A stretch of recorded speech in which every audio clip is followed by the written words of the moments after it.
All right, guys. Hey, my name's Roger. Some of you know me. I'm the division manager for Blackwell, our Blackwell division here. So, my job, is anything under the Blackwell umbrella, as we kind of talked about in orientation. But, I kind of manage all the dispatchers. I do all the customer negotiations, rate negotiations, contracts, things like that. Hey, morning, Keith. So roundtable, what we do here is, we just talk about, what to expect, driving for us a little bit. I know we've talked about it with you guys, but, go around. First, I introduce myself. I'd like you guys to introduce yourself, where you guys came from, maybe, what division you guys are going into, what companies you came from, whatever, where you live, whatever you want to say. So we'll start with you. Oh, thanks. I'm Steve Fuller. I'm going into the step deck heavy haul. I've been driving for 25 years and I live in Alberton, Montana. Oh, okay, good. So does it get really cold up there? No, not bad. No. What about you? Merrick Boland, going into flatbed division and live in Laramie, Wyoming. And I bring my traveling partner Rafiki with me. I see that. Looks like he's anxious to get going, huh? He would like some chicken. If you could give him some chicken, that would be great. All right. No problem. We got plenty over there. So back to Dallas. I'm Dallas Hanson. I'm in the Blackwell Reefer West division. I worked with Blackwell for over a year and left for a while, decided to come back because I missed it. So I'm happy to be back. I'm ready to get back on the road. Good. Welcome back. Welcome back. Thank you. Hi, my name is Raymond Marquez. I'm going with Blackwell. I have experience in reefer. I didn't do it for about 6 months, so I'm excited to get back into it. Yeah. Good. And you live in SoCal, right? Yeah. Yeah. Good. Cool. Keith? Keith Lappert, Blackwell, dedicated to Weedwater, been here 5 years, I've been driving for 27 years. Okay. Got Good. back in the yards, I ran over real quick. Good. Well, this is, like I said, this is, we call it round table. We want to discuss, openly, in a forum. You guys want to talk about whatever you want to talk about. I'll talk. If you guys have any questions, comments, concerns, this is what it's about. We really want to open it up, and so, the new guys, talk a little bit about our company. Blackwell specifically, which is the division I run, was an acquisition for us. That's why we have a different name. We run all of our box trailers through Blackwell. That's our dry vans and reefers. Combined transport is all of our open deck units, our flatbeds, our glass trucks, the heavy haul guys, all the way up to multi-axle and wind. So that's kind of the structure of our companies. All of our, you guys all went over to the White House, I assume. That's where our corporate office is. That's where all the dispatchers are, HR, the managers, accounting, and so all the corporate revenue generation is all done over at the White House. But open door policies anywhere you go around here. If you guys ever wanted to come over and just say hi, come see the dispatchers, the payroll, whatever you guys want. Those doors over there are always open to you guys as drivers. Okay. So, has everybody come to us like straight out of another company? Yeah. What was the industry like out there for you guys? Were you guys busy? Slow? A little bit? Busy. Was it busy? I was reefer before I came here. Yeah. For who? Smith Trucking out of Worthington, Minnesota. Okay. And you guys were busy? Yeah. One of the things we're seeing a lot, it's kind of a unique year. The rates have really dropped on us in the past couple of years. Post-COVID has been a struggle for a lot of companies. Luckily, the way we're structured financially, we're still doing pretty well. But man, it is tough. You come out of COVID, what I call the COVID era, right? The last few years since about 2020 was some of the historically highest rates that we've ever seen. back to today, where we're seeing some of the lowest rates that we've seen in about 10 years plus. And so I think, you know, the economy, the customers out there, they're really trying to recoup some of the money, my assumption, trying to recoup some of the money that they really had as a net spend as overage in 2020, 2021, and 2022. And so it is a struggle right now. You know, as far as freight goes, volume of freight is pretty down too right now. Believe it or not, you know, with the industry as a whole, the freight is down quite a bit. You know, we're seeing in our network, which is massive customers, you know, multi-billion-dollar corporations. They're seeing an average decrease of POs ordered by almost 20%. That seems to be the general consensus with our customers, is their business has gone down about 20%. That's a big number in 12 months. I mean, to have an annual decrease of single digits, you know, maybe 3 to 5% is what the industry typically fluctuates, whether it's up or down. So to see a lot of the customers reporting 20% decrease in POs is a lot.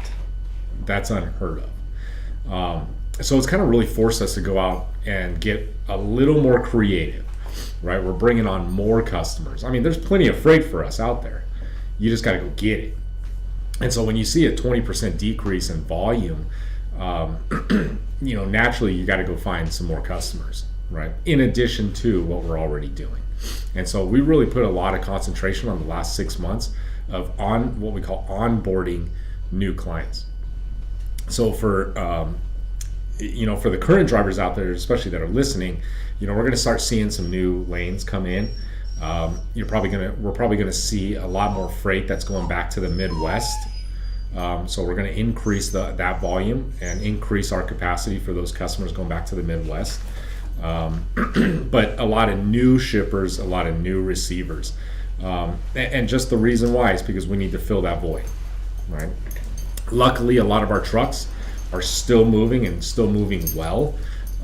You know, we as a company, and not just, you know, Blackwell, but combined as well, really strives to go out there and book 120, 150% of what we need, somewhere around there.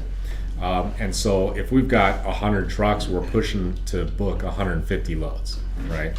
Obviously that's round numbers, but what we're doing is we're taking the excess 50 loads and we're brokering them out to other carriers. So we're selling those loads to another carrier out there.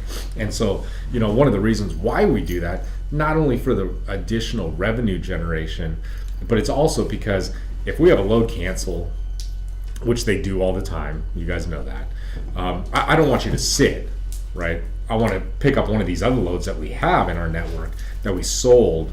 You know, we could pull that load back and put it back on our own truck. And so the reason why we're still seeing the miles out there, we're still seeing the freight, is because we do book a lot more freight than what we really need. And so the downside to that is the brokerage, you know, in our company still generates a lot of revenue too. So when we start pulling those loads back to make sure that we're satisfying our trucks, our brokerage numbers start to go down.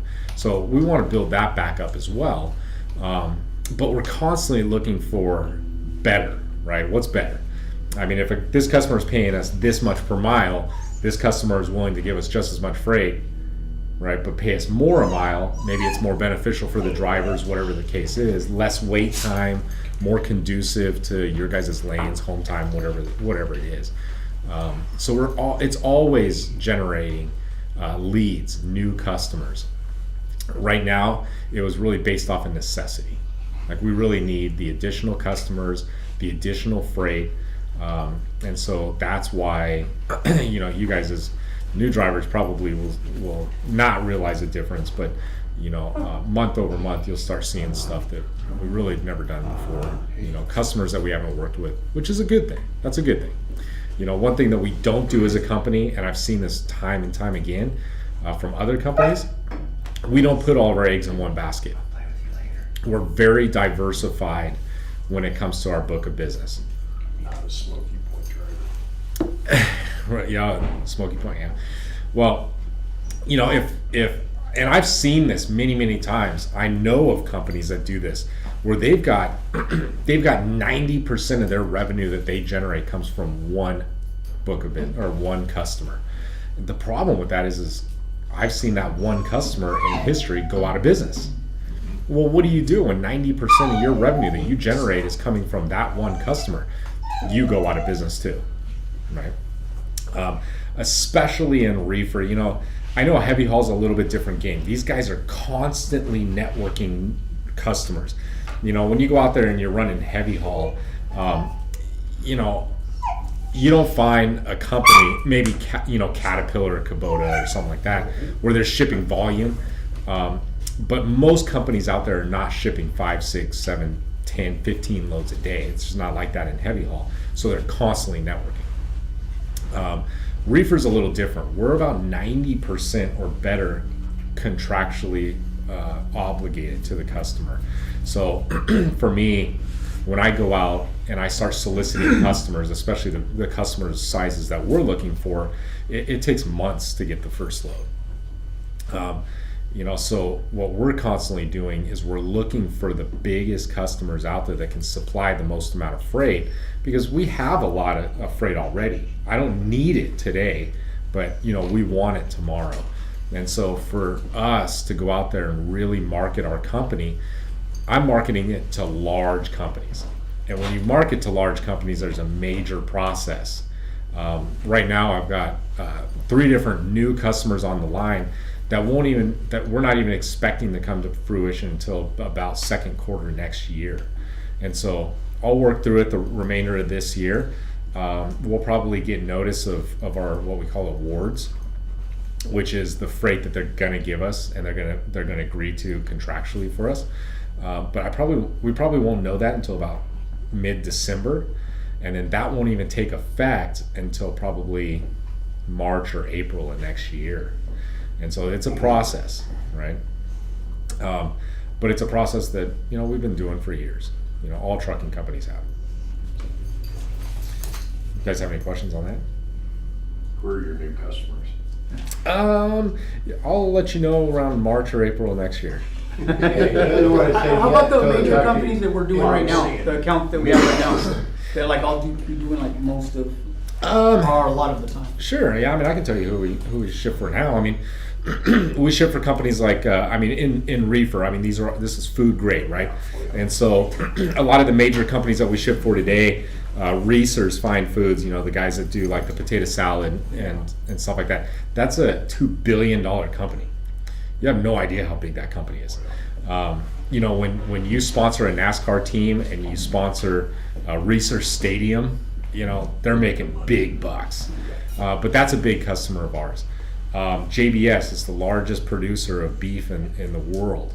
So I used to haul out of Warden. Yeah, Lactalis. Lactalis is the largest dairy producer in the world. They're based out of France, actually. Dole, Chiquita, Mission Foods. I mean, these are big produce customers.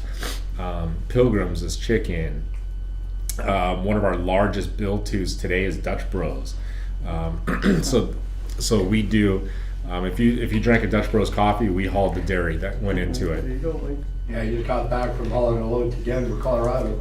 Yeah. Last night I got back in the week, got back, so we do Colorado, Arizona, Oregon, Idaho, all out of 3 dairies. One in Fairfield, California, Fresno, and Reno. And we supply all the milk products that they use. Yeah, so those are some. That's real high priority stuff. You know, I mean, if you don't deliver the milk, the stands don't open, stuff like that. That's definitely our largest build to for sure. We got 100, right at 190 trucks in the Blackwell fleet right now. So we are the largest division in combined transport. We grew a lot. I mean, year over year, we've actually grown about 110, 115%, something like that in the last 6 years. So that's, and it all organic growth. That's all organic. And so that's incredible growth that we've seen in that division. There's huge demand in reefer. There always will be. People have to eat no matter what. It's almost, I don't want to say it's recession proof, but I mean, that's about as close as you can get to recession proof. Because people are going to go to the grocery store. They might not order, 10 pounds of ribeyes, but they're got to go and get something. And so, that's kind of why we've seen a lot of stability in that fleet. And so we've invested a lot of money in that fleet too. So yeah. But, some big customers, are on the hook right now, and we're looking at a couple, actually 3 more right now that could supply us some really, really good lanes, most in which we already service. So, it's not like we're opening a whole new lane. But it's just additional freight for what we already do. So, it's like they always say, like, what's enough? Like what's good enough? It's like the answer is just a little bit more. And so that's what we're always looking. You don't want to go too fast. You want to make sure you have the freight going to supply those trucks. Yeah, I know. And that's why I when- haul bottled water. I've got my load down. I've got going to Costco's and Bay Area because we're kind of slow, so they're just getting wherever we can to keep us running. Right, I'm kind of going slow, but then we get ready for the holiday season. yeah. We call. In this industry, it seems like August, September, October is probably our slowest months of the year. Historically, that's always been our slowest months. But going through winter, it's a little different for the open deck guys. In box trailers, reefers, dry vans, stuff like that. Going into fourth quarter, the latter part of October, November, December, it really starts ramping up. Naturally you get Thanksgiving, you get Christmas, you got New Year's, And to be honest with you, it makes sense because not only are you're doing a lot of grocery shopping for the holidays, but the kids have winter break, and believe it or not, the industry really follows school. If you got a family of 4, you got 2 extra mouths to feed, quite a bit more in November and December going through January. And so there's a lot more grocery going through there. Yeah, wintertime, you don't slow down. The only thing that slows you down is Mother Nature. Yeah, well, yeah. Yeah, that's not the only thing. Wintertime is the only thing that'll slow you down. With Mother Nature, Wyoming just got their first snowfall and had the highway shut down last night for a few hours and then opened it back up this Yeah, morning. I saw I-80 was shut down last night. Yeah, Jimmy Young was on his way back from Windsor and he got stuck in that last night. Yeah. And for us, one of the things that we really concentrate on too is, big time is customer satisfaction. When you do take months to accomplish one of these contracts, and it takes 6 months or better to even see your first load, you really want to make sure you're holding on to that customer. There's only a few reasons why a customer can cancel a contract. You pretty much have to be in breach of the contract. And so, probably one of the fastest ways to fall out of a contract and allow them the ability to cancel it is to be late on their freight. That's probably the number one reason why a customer would be able to cancel a contract on us is too many late pickups or deliveries. And so, during the winter months, we really concentrate on being on time. And while weather is definitely a factor, 100%, we do everything in our ability to get it there anyways. Like the Dutch Bro guys are a great example. They never see weather as, I don't want to say they don't see it, but they very rarely tolerate weather as a reason not to deliver, right? Because they're willing to pay us to go out of route. So if we got to go out of route and get around the storm, they would just assume pay us. Denver's a great example. We go from Reno, Nevada to Denver, Colorado to make those deliveries. And so we're picking and choosing whether we go I-80 all the way up, or if we take 70 out of Salt Lake. And so either way, they don't care which way we go. So we're constantly monitoring those highways to figure out which one is the best choice, right? sometimes it's so detrimental that that product gets there that they actually will take it out of our hands and they dictate which way we go. And so they'll start telling us the routing, which is fine. And if the roads close, which they do, I mean, there's multiple times last year where I-80 and I-70 closed, and we were just kind of SOL at that point, right? I mean, there are times where we can't do anything about it. But we try. And so, you know, aside from safety, I mean, safety is always our number one goal. You know, customer satisfaction's got to be number two. You know, as one of the four division managers here at the company, it's like everybody has to realize, especially the drivers, is that we're all in customer service, right? Myself, Jake, which is the manager for flatbed, Scott is the manager for heavy haul. It's like we could talk a good game all day long. You know, I can promise the world to these guys and probably get us in the door. But at the end of the day, I mean, it's you guys that are the ones that are, you know, upholding those contracts. So you guys are the face of the company, not me, you know. And so we're all in customer service. I rely on the drivers all the time, so do the dispatchers, to really relay the information back to us about what's going on out there. You know, we're only as good as the information that we get. So, you guys have any questions? No? Simple? I guess I have a question. Have there been any, with like new contracts, any new dedicated lanes that have emerged? I mean, we've pretty much maintained all of our same dedicated lanes. Right. You know, we've had a couple of opportunities. Nothing's really come to fruition for us. I mean, there's only a few reasons why a dedicated fleet works. Either it's really high volume and the customer can't maintain enough trucks to satisfy their volume. Crystal Geyser would be that, right? Those guys are shipping 150 to 200 loads a day out of that facility. And it's Weed, California, like nobody even knows where it is. It's out, you know. Or it's really high value, which we do have some of those. Some of our dedicated fleets that are running, you know, cargo in excess of $1 million a load, you know, stuff like that. There's not a lot of reefer companies out there that can supply that much cargo coverage. We can, so that's one reason. And then the other reason would be high priority. You know, they're willing to pay us because they can't take the chance. They need the same drivers on the same loads that know what they're doing, and that we can guarantee that we'll do whatever it takes. To run a dedicated fleet is extremely expensive for a customer. They're paying us every mile that truck runs, whether their product's in it or not. And so there's, you know, especially in a down market like this, when a lot of these customers are getting their freight moved for pennies on the dollar compared to 2 years ago, there has to be some other factors that really drive the need for a dedicated fleet. And I think right now most people are just taking advantage of the rates and taking their chances with whoever they can get to move it, you know.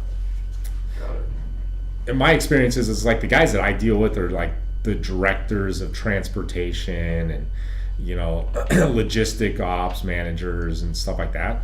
And so they have a lot of pull with like who they use and when they use, and they do all the contract, you know, negotiations with me. But at the end of the day, they have somebody to answer to, and normally it's somebody like in the CFO, CEO region right there. And so I think what's happening is in the past couple of years, these guys, like the financial officers of their companies, have seen this net spend increase to the point that they're like bursting at the seams from COVID. That now the guys that I'm talking to that would normally give us the rates that we really need are really getting, you know, their thumb pushed down on them because they need to save money. You know what I mean? They're trying to recoup what they spent over the last few years. So it's a tough market. I'm not gonna lie. It's really tough out there. I've seen a lot of, you know, we're really confident with our abilities. You know, we go customer direct, and so these customers are obligated to give us freight. They have to give us freight. It's in the contract. But there's a lot of companies that don't have that out there that model their business over like solely brokered freight. You know, where they're buying their freight from a third party that's going soliciting the freight. We've seen a lot of those types of companies go out of business this year. Meadowlark just went bankrupt. Who? Meadowlark Oh yeah. out of Billings, Montana. 343 drivers. Yeah, we've seen that a few times this year. And so, you know, if you're not out there putting in the work, you know, there's a lot of starving companies out there right now that are willing to do whatever it takes just to get the trucks full, you know, put freight in the trucks. And so what do we do better than them? It's like, well, we communicate really well. Not saying that we communicate better than these guys. You know, we haul freight down the road at 45,000 pounds, but that's no more than the next guy does. You know, so it's like it's got to be customer service. It's got to be our performance and how many times we're on time for them, and it's rate driven. And unfortunately, today a lot of it's coming down the rate. So if I'm going to try and maintain rates from years past, then you better believe that our performance better be perfect, because they want to know that they're getting their money's worth. Yeah. So, anyways, you guys have anything to add? Anybody want to talk about anything? No? Just starving to get out there? All right, guys. Well, I appreciate you guys coming anyways. You know, you guys all can always call me, Jake, Scott. You know, you guys can call those guys anytime too. All right.